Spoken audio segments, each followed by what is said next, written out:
তুমি কি খাচ্ছ? হ্যাঁ, আম খেতে ভালোবাসো? কে দিয়েছে আম? কে দিয়েছে? যে মা, দাদা, আর কে দিয়েছে? মামাম। তোমাকে এখন আম কে দিয়েছে?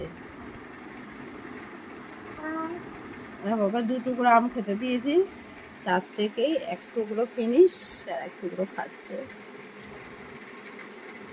এত আম খেতে ভালোবাসি।